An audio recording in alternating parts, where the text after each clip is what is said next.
All right, our last section on cardiac output is to just try to put it all together.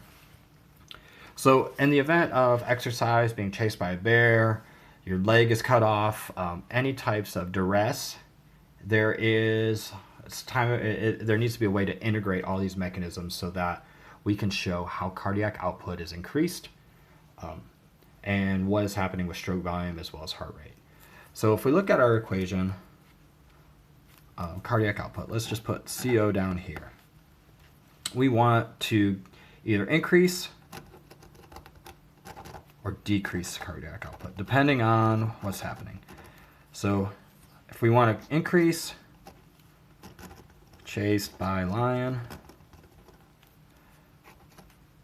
Netflix.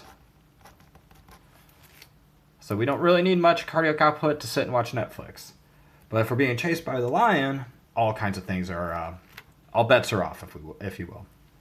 But we do know the influences on cardiac output are, we'll go to this side, stroke volume. And then on this side, heart rate.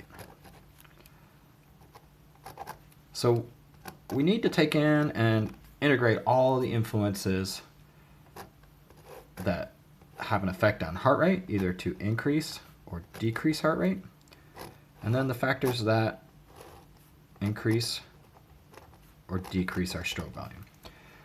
So some of the things, as soon as you start exercising, being chased by the bear, if you will, you're going to see an increase in venous return, which is going to increase our end diastolic volume. You're also going to see sympathetic activation of the nerves to the heart. So the SA node is going to be going into that timing situation that we talked about briefly, like this. This is sympathetic stimulation, so our heart rate's going to increase there.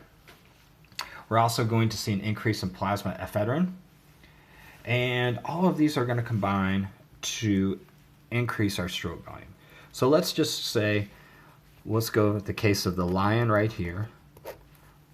It's roaring at you, it's chasing you. The first thing that happens is, increase sympathetic activity to the heart. So it's going to do two things. It's going to come in and it's going to increase stroke volume. And then at the SA node, sympathetic is going to increase heart rate. Because remember, our sympathetic nervous system is going to give dromotrophic effects to the actual ventricles and increase contractility. And then sympathetic innervation is going to innervate the SA node and increase the pacemaker potential and increase heart rate at that point. So we also have an increase of hormone ephedrine.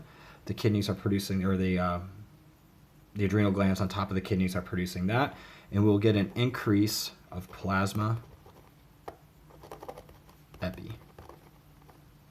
And that's going to have an effect on the stroke volume as well. Increased contractility. Another effect on heart rate.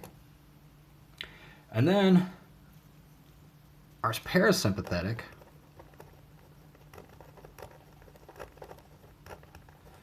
is going to have some decreased activity since we're being chased by the lion. So it's going to be decreased.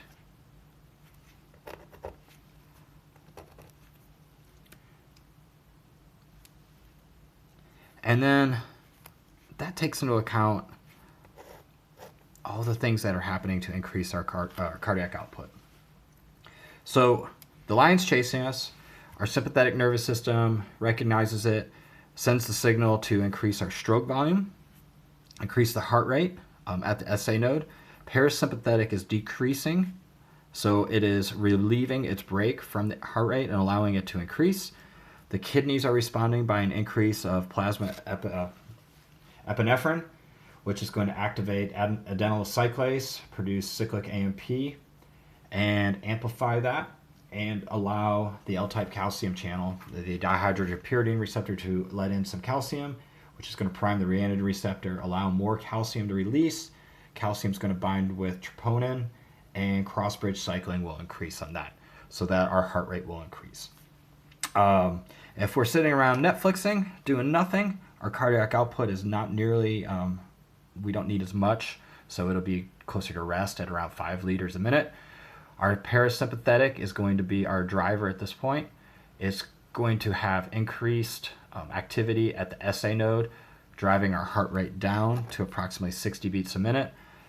Sympathetic activity will be non-existent, so our stroke volume will be decreased. We won't have plasma epinephrine running around, so our force of contraction will be decreased, and that will lower our cardiac output.